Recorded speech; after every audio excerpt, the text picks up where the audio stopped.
It is a terrific Tuesday, and you are here with us at the Story I'm Telling Myself podcast. And I'm so delighted to have you. I hope that you've been having a wonderful day. If you're on the West Coast, it's kind of lunchtime. And if you're on the East Coast, you might be packing things up and thinking about getting into the fun of the evening, whatever that might be. But for now, you're with us. And Melissa and I are so glad that you are. So hop in the comments if you are joining us live. Say hello. Welcome our guest, Melissa. And Melissa, I want to thank you for coming. Tell everybody who you are. Hi, Rita. I'm so excited to be here with you all today. My name is Melissa Trelfa, and I am a fractional HR leader right now doing consulting work for various organizations, just helping get some HR functions set up, and that's what I'm doing right now. So I've been in HR for the past 25 years now, which seems hard to believe. And I've been in various industries and many different positions. So I'm excited to be here. This is a fun week. I don't know if you've been following, but at the end of the week, Nikki Lanier, Jackson Lanier, we knew her as Nikki Jackson when we worked with Yep. her, is here. So I'm like, it's like old colleague week this week. Yeah, Just that's which is awesome. a I love it. very cool thing. Yes. So the best way to reach out to Melissa right now is through LinkedIn. So Melissa Trolfa, and she has all of those fancy HR professional designations behind her name, and that's where you can find her. And I encourage you to connect with Melissa, especially if you are a business leader that is needing a little extra guidance around some of your HR stuff, because it's kind of rocky right now for many businesses and many managers. So Yes. Melissa's a good person to have on your Rolodex, just a hint there. But today she is showing a lot of courage because she's going to talk about one of those things that we only ever talk about when we're like two whiskeys in at the bar, like 3 cities away from home, kind of thing. And it's that moment at work when you're just like, am I crazy here? Like, why isn't anybody else saying, wait a minute, wait, this just doesn't seem right. Yep. And it is often one of those things we really only have the courage to say when we have taken a little liquid courage. So let's applaud Melissa for her courage to help us uncover this story and the story behind that really keeps us sort of feeling trapped, because it is. I think you feel trapped when you're just like, oh my God, am I crazy? And I know that many of us have had this moment. So walk us into the story, Melissa. You're going to share one of many experiences that you've had like this, like so many of us. It's never singular, but take us into the story that you are going to share with us and give us a little context. Sure. Yes, we've had a long history, and so I'm sure we've had several conversations about us feeling similar for sure. But this particular incident or situation happened a couple of companies ago at this point in time. And I'll give you a little bit of a setup. When I started in the organization, this was at the height of COVID, actually. And so I had been doing some consulting work prior to this, and I had decided that I wanted to go back into a corporate environment. And so everything was sort of a mess, right? And this organization had sort of struggled with COVID and whether they would send people home or keep them in the office. And they had gotten some backlash for sort of being the last to send folks home, and then gotten some pushback for bringing them back into the office a little earlier than maybe some of the rest of the businesses did at the time. And so they were fighting a little bit of that. But there was a fairly new leader in the organization that was really overseeing a fairly large department. They were facing some turnover issues, in part and parcel because of COVID and because of their in-office policies, of course, but also because they were struggling with some systems breakdown, some sort of conflict within the leadership group. I think there was a lack of clarity between, the roles and responsibilities and what folks were being held accountable for. And so it was really a time where you could take a step back, and the right process or the right approach really was to think more broadly and really assess it from an organization standpoint. So when I came in, really that was my suggestion, was to do an organization assessment, right? And we've been doing these for our whole career. So when I went in, it was really sort of with a little bit of naivety, I would say, and sort of some blinders on, just to say, of course, the leader would want this to happen. He would be invested in the success of this organization, and would really want the positive outcomes. Well, why wouldn't you expect this? You took this job thinking Right, your values were right. aligned, that you were right? Yep. So Yeah. you're just operating from your Yes. good person values. That good person values. That's absolutely right. And so I started meeting with the leadership team, and come to find out, there was a bit of a struggle. The leader was from outside the industry, which in and of itself is not bad. I mean, I'm a big proponent of being outside the industry. You can bring, some great perspectives to the position that way.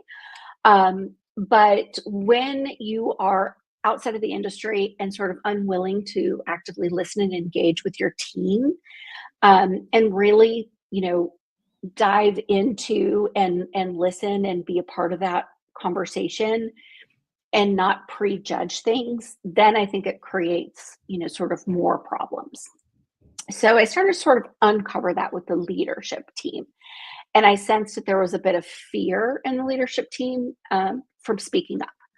And so, I really worked through. I had a wonderful leader at the time, just amazing, still very actively engaged with this person, beyond that position. But we took the approach of really trying to sort of slowly educate the president and owner of the business, as well as working with the leader, and really tried to manage the process, more holistically and very methodically.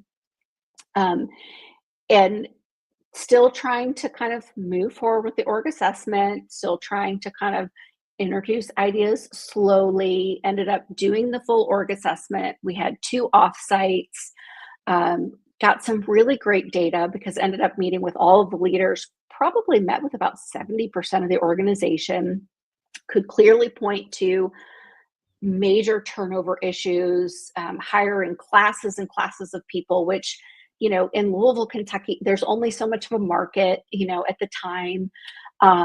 So really could tell a good story about, what the situation was, and what we needed to have happen. Brought it to the CEO, the owner of the business, lovely man, very interested in the outcome, very supportive of the information. But come to find out, he really just didn't want to address it. And Mm. that it was because the leader was a dear friend of his, and he wanted to, not address it head on. He thought, well, maybe we could do some coaching with this person. And it was at that point in time that I was like, oh, okay, we could potentially do some coaching with this person. And mind you, this is now evolved into months, and I've witnessed the behavior. I've seen, sort of different meetings and interactions where I could understand where there would be sort of a shutdown to the conversation. I could understand why there was a fear of speaking up. I could understand why they were reluctant to bring ideas forward. So I had started to witness these behaviors as well. So I brought that to the CEO, and thought, okay, I'm not going to go all in on this leader is really the sort of head of the snake that you've got to address, and backed off that a little bit, instead of being true to what I knew to be really the problem. I thought, okay, I can be convinced that maybe it's not that bad. Maybe it's not this leader. He's a good friend of this person, and he's got redeemable qualities. He's been the leader at X, Y, and Z corporation. He's done a great job. He's, clearly there are redeemable qualities about this person. He's not, he's succeeded elsewhere, right? Right. So it sounds like you're telling yourself, the story you're telling yourself at that point is, don't rush to judgment. Right. Maybe, step back, make sure you're seeing the whole picture. Right. Right. So feeling the reticence of Yep. others, it's starting to rub off on you. So your internal narrator's going, antenna up. Maybe there's Yeah. a reason to not like jump in with 2 feet and just call this Right. what it is. Even though I had myself witnessed it now, for Right? Had lots of several data months. to support Lots it. of data.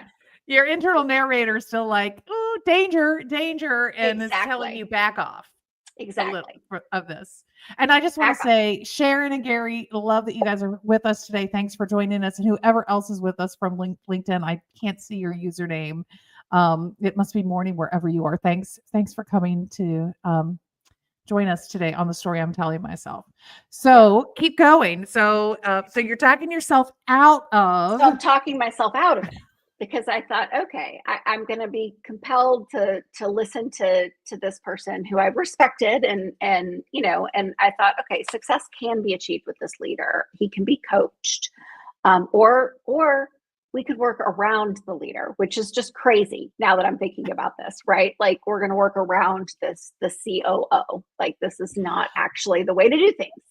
Right, but you and I both know 20 some years in business, we make these deals with the devil all the time All in the time. business, right? All the time. Where we compromise Mhm. things that we never thought we would compromise, and we are able to tell ourselves a story that talks us into it. Yep. Yep. And I think that's particularly true when you are, I hadn't been in the role for very long. I was fresh back into corporate after having stepped out of it for a while and done consulting on my own. And so it was this fear of, maybe my opinion isn't valid. Maybe I'm the crazy one. Maybe I'm the one that doesn't know what's going on here. I'm dreaming this up, kind of thing. And that's where that inner critic is like, well, you haven't been in the game. Maybe this just isn't, you're not seeing this clearly. So, And can we just acknowledge that, especially inside of corporations, and mhm, come at me in the comments if you experience this differently, but this has certainly been my experience.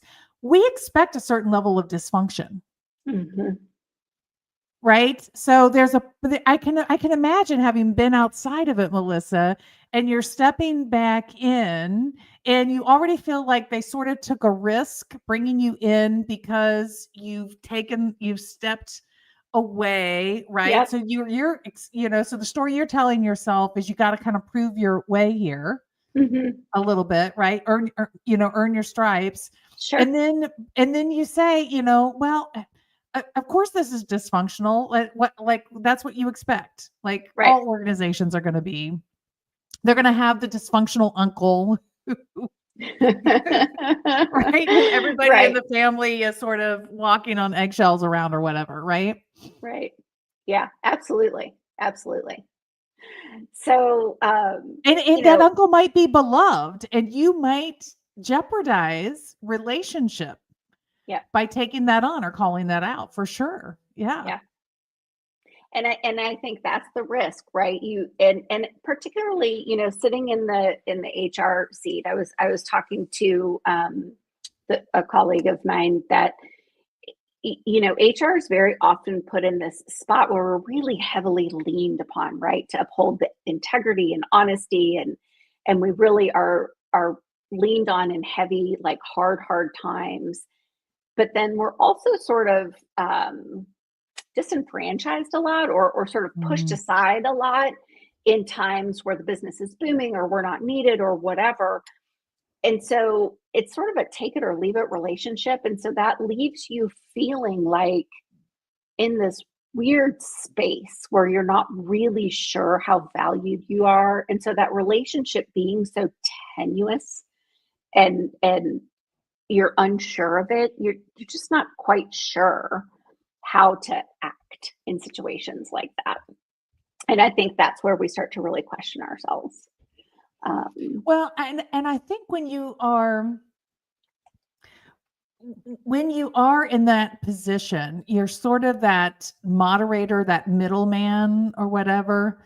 Um, you're also very vulnerable to becoming the scapegoat. Mhm.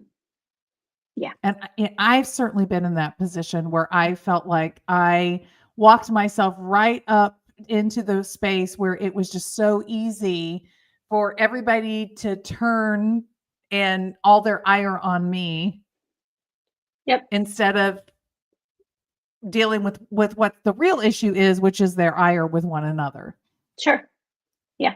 It's very easy to do that. I fully agree. So fast forward, I think maybe 2 weeks, maybe a month later, um, when I'm still believing that maybe this coaching could work, maybe we can continue to work the channels and figure this situation out. We're hiring classes of people, and by classes I mean 25 people at a time, getting them in the door. Um, 3 classes a month, trying to get them up to speed. Then there's massive training to get them to understand their roles and responsibilities. It's a fairly complex product that they have to work. So I'm sitting in the office with this leader, and this is when I knew that I wasn't the crazy one. We're sitting in his office, we're having a conversation, and there was another individual there, and I made the comment. I made a comment that set him off. And I'm sitting down, and he's a very tall gentleman. And I'm used to, I mean, my husband's 6'4". I'm used to tall guys. It's no big deal. But the comment set him off, and he stood up and pointed his finger in my face. And I'm sitting down, and he got heated and got in my face and stood there as I was seated and said, "No, you did this. You did this." And I maintained composure for 10, sat there for 10 minutes. I wasn't going to let him see me cry or get upset or anything like that. I just sat in my seat. And then about 10 minutes later, it was at the end of the day. It was like 5:30 anyway. And I made some excuse that I had to go about 10 minutes later, and I excused myself. And I went downstairs, and my boss was still there. And I said, "I will never be spoken to that way again." And I said, "He absolutely is the problem. And this is never going to work. This is an issue. He's done this before. And everything we uncovered is absolutely true." Um, and, just kind of went back full circle. Ultimately, I did leave the organization. Um, it was not in alignment with my values. Now, my family ended up relocating to Little Rock, so the timing of it was all very copacetic, and everything was fine. And I did a transition and so forth. But had I even stayed local, I would not have stayed with the organization. So it didn't matter. It was not in alignment with what I wanted for myself, and it became very, very clear in that moment that unless this was addressed, that they would always have an issue, and they continued to have issues for a very long time. And ultimately, I think he did end up taking a retirement and moving on and whatnot. Um, but that's when I realized, like, no, I'm not the crazy one. Like, this isn't, we got all this data, everything said that this is in fact the problem. And we had a leader that was not listening to his people. He was ruling with sort of a iron fist of just go fix it, go get it done, make it happen, instead of really trying to understand the problems and coming up with the solutions with his team and empowering his team, and really collaborating with them. And so it was creating sort of that toxic spin of environment. He lost some very good leaders because of it. So the turning point where I realized I really needed to be in an organization where I felt aligned um, with my values, and that was kind of my go forward from there. Is that I'm very careful about who I work with, and and the roles that I choose going forward because of that. Yeah, I agree, Sharon. It is incredibly sad that this is the story, but at the same time, I think there are hundreds of thousands of people who have similar Hmm. stories. Yeah. I think that there are so many examples of people who come up against that barrier of they have this moment where they're like, did I just get treated like, did somebody just do that? Did that just happen to me? And it is this Hmm. moment of like, where you ask all those questions, am I allowed to stand up for myself? What would it look like? I mean, there are people, I mean, good for you that, that you said, I'm not going to flinch. I'm not going to let him have he's clearly trying to intimidate me and I'm not going to Hmm. flinch. Um, but there, I mean, there are a very small number of people who will say, you do not have permission to talk to me like that. Hmm. But they are so few.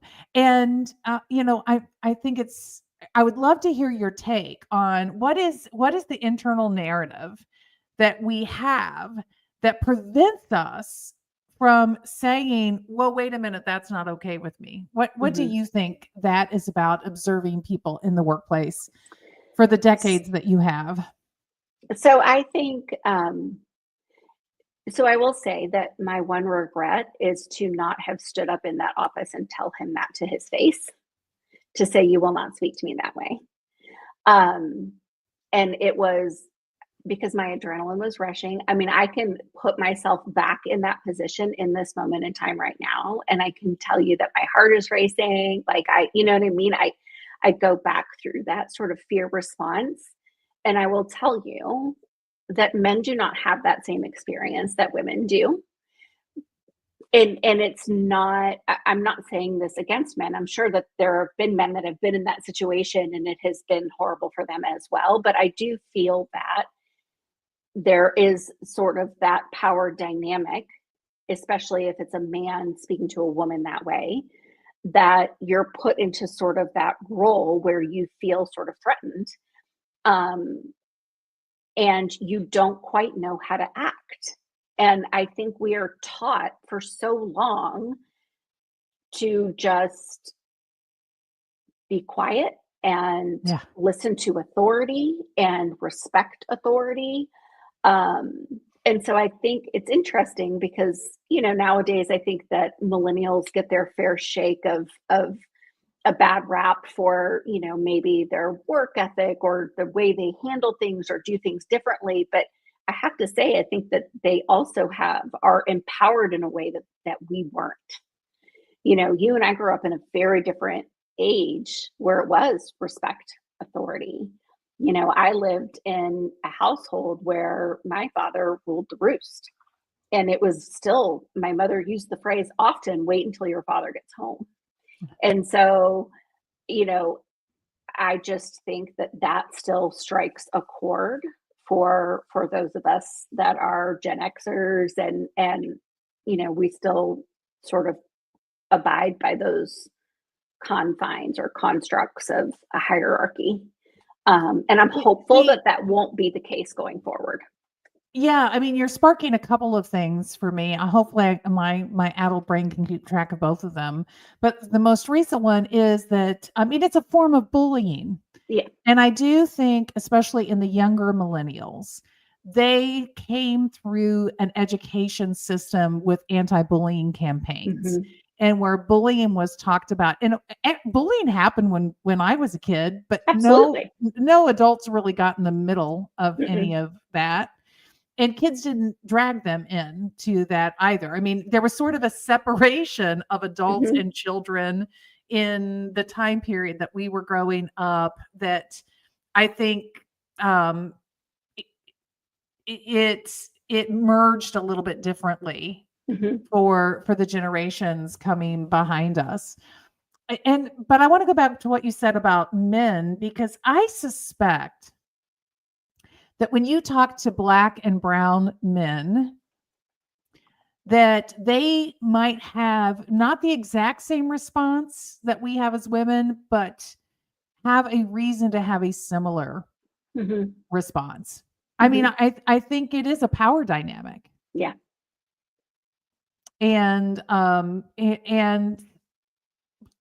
for better for worse, white males are the are the centralized authoritarian figure in current American culture. Mhm. So they are seen to have power and legitimacy before any other, Sure. in No, my I view. agree with that. I agree with that. And that's what this really comes down to. That am I crazy? Is that moment of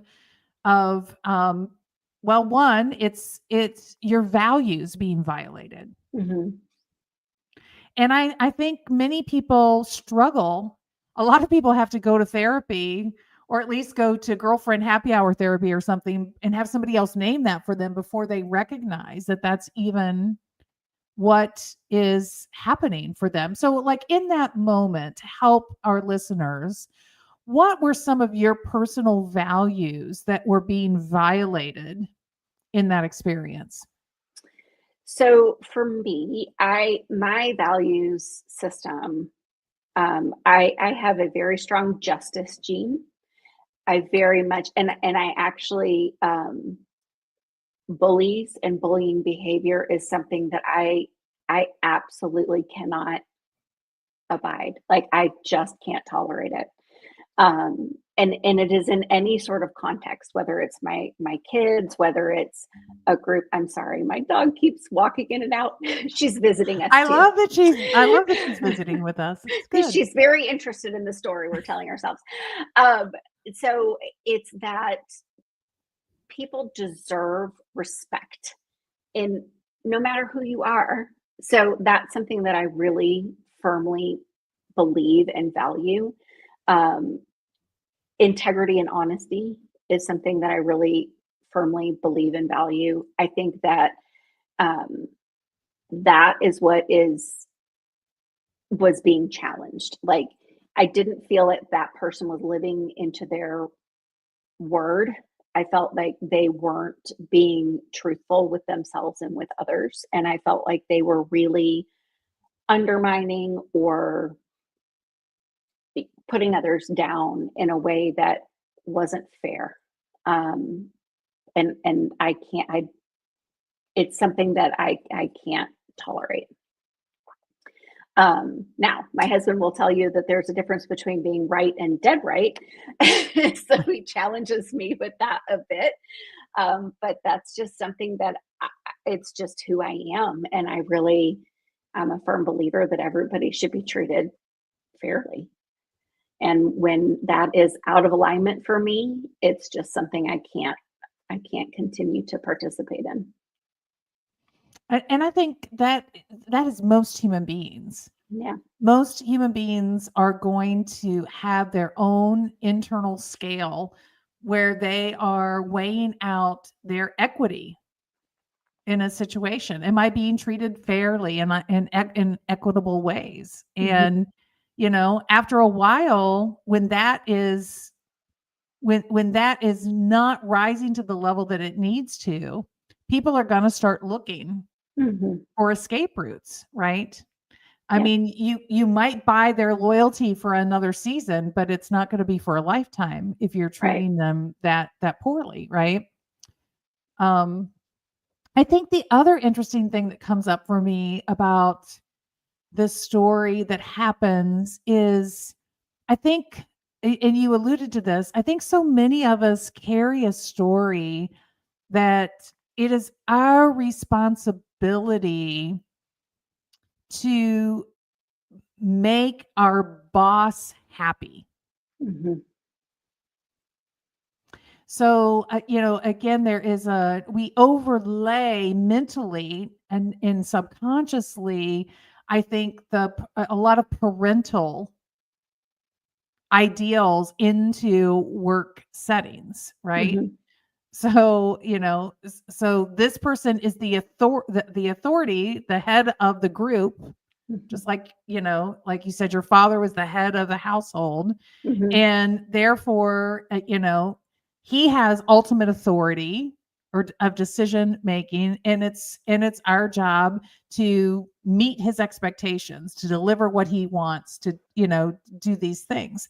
And I Right. think that can be true even if it's a female who is bullying. I've seen women leaders bully Yeah, too. definitely. Definitely. I do think that there is something to when you get into that leadership role, and as I was sort of preparing to speak to you today, I thought it was interesting. So there's a lot on how do you retain and engage employees, and how do you connect to them, and so forth. And while there are still a lot of things on how to be a good leader, I think that there does seem to be a gap in when you get to that leadership space, how are you maintaining your integrity? How are you Mm. continuing to actively listen and support your team? How are you, it kind of goes back to sort of servant leadership and whatnot, but how are you treating people with respect? How are you walking the talk? And I don't know if that has shifted because of remote work, because we're not face to face anymore, we're not as connected as we once were. But I do feel like there is sort of a gap sometimes with leaders that aren't, you know, really connecting with their teams in the way that we once were. And when you get to that certain level, it's this it can go one of two ways. You can maintain that integrity and you can connect with your team, or you can get sort of really caught up in the power and the office politics and the next best thing and the show. It's kind of like going to the big leagues and you're in the show now and that's all you care about. And so I feel like there's a big difference between those two styles of leaders. And I wonder what that's about. So as I was preparing for this, I just sort of noticed that, is there a lot out there in terms of how do we maintain that sort of openness and caring leadership quality? Right. And I don't Well, know the answer to that. I'm not sure about the answer to that either. Feel free to add comments, listeners, and questions around this.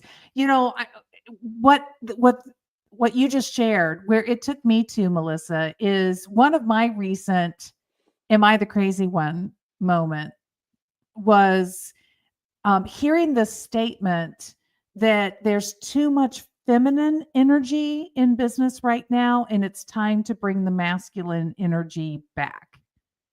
Interesting. And there is some equation that people are offering that there is no accountability with feminine energy, Hmm. that because we're leaning into feminine energy. So when you were talking about these different styles of leadership and stuff, this very authoritarian is the very masculine style of Hmm. leadership, right? And the more collaborative, co-creating, engaging style of leadership is, I'm assuming, what they're calling the more feminine energy of leadership. And that, but what we give up when we do that is that we give up accountability. And I don't see that to be true I at don't either. all. I think we get more done in a day than than the average bear. So, it to me, authoritarian is lazy. I would That's agree. that's like the hit the easy button. Yeah. Like, throw around my positional authority and Hmm. power, throw around my my my experience, my sort of bravada of self in all of this, and then you even through like size, and things like that can really make a difference. And sometimes it's not even just physical size; it's personality size, right? Yeah. That becomes a part of that. And but I feel like that's just lazy, because that gets compliance, but it doesn't get engagement and commitment and connection and Absolutely. teamwork and all the things that make it. Just gets people sitting there going, did that just happen? And do I have to Right. take that? And Right. is that okay? Should I still be should I be okay with it? In this day and Right. age, should I be okay with that behavior? 100%. And it's And it's sad. just hammering it in, and it's not support. I mean, it's absolutely 100%. So Gary wants to know, and we're gonna have to wrap up with this question probably. How do we deal with a boss who has areas of incompetence but doesn't recognize it? Gary, that is an excellent question. And here's where, and this is, and I think it's a challenge. I think it's a challenge for us. To me, I go back for my value of being true to my word and being honest and transparent. And so I think, you know, for me, I have learned that instead of telling, I ask questions. And so I think actively listening, asking questions to try to get to the root of that is really helpful, especially because it's a boss situation. And being curious about that, and sort of trying to guide the dialogue in that way is a helpful tool. Yeah, I agree with what you're saying, Gary, with the truth bombs. I agree, Melissa. And yes, it was really a great question. What I would add to what you're saying, and I agree with everything that that you just shared. There is, and we actually, Gary's with me on the ledge almost every Monday. We talked about this on the ledge this week. This idea of having a learning culture Mhm. inside of the organization. And one of the stories, unfortunately, that is deeply rooted in our psychology is when we move up in the hierarchy, we've arrived and we're somehow complete and all knowing. That there's, and we lose the learning part of ourselves. And so to the extent that you have the ability to influence inside of the organization, the idea that we are all always learning and Mhm. evolving, there's always something that we could be bettering, Absolutely. so that it's not shame that we're getting called out for something. Mhm. Because I think that's unfortunately what so much happens, especially with leaders and managers of people, when we identify an area for development or incompetence, is that what they experience is a feeling of shame, and shame shuts you down faster than anything else. And so what I liked about your answer, Melissa, is that we're by asking questions, we're circumnavigating some of that shame, right? We're working for light bulb moments that are sort of the epiphanies, that are self driven Mhm. versus externally driven, because it's true for people at any level inside of the organization. But again, the story that we have about needing to be perfect and have mastered everything, etc., that so many of us carry with us as we move up into the hierarchy, we are really competing with a very difficult internal narrative that people have. Mhm. Absolutely. Well, Absolutely.